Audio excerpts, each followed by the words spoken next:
One of my greatest achievements during my tender career was creating a go, no-go decision-making process for a top-tier organization.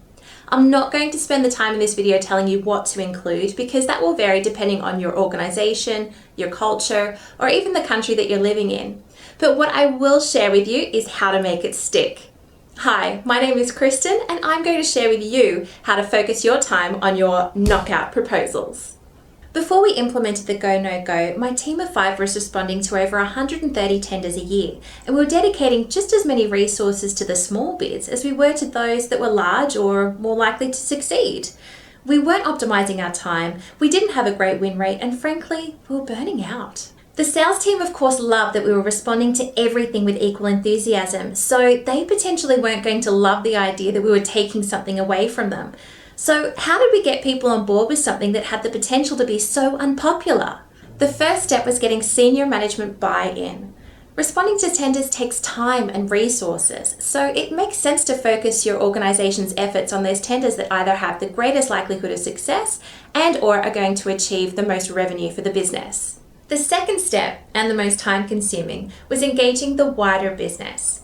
We interviewed over 80 internal stakeholders, not just to achieve their buy-in, but to help us build the Go No Go, so that they felt like they were part of the decision-making process and they understood what we were trying to achieve. The final tier, and one that I really underestimated when I started this process, was getting the buy-in from my own team.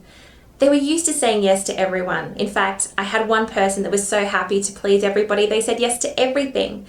But empowering them to say no and helping them to understand the real ramifications that saying yes all the time had on their co-workers helped to really drive the Go No Go decision-making process and make it into something that everyone, including my own team, respected as a really critical resource. One last thing that we implemented that may or may not work for your organization was a tiered tender support structure.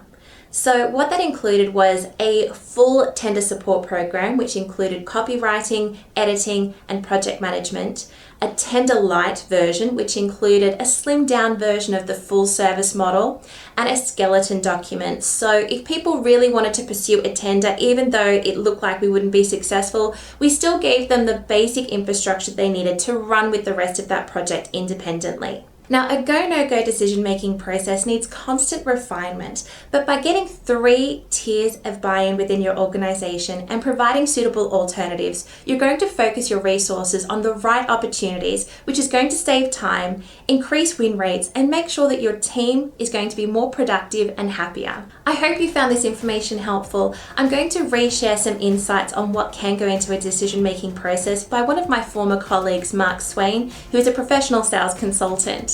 If you have any suggestions or comments to go on top of that, please feel free to include them in the comment section below. Thank you so much for watching.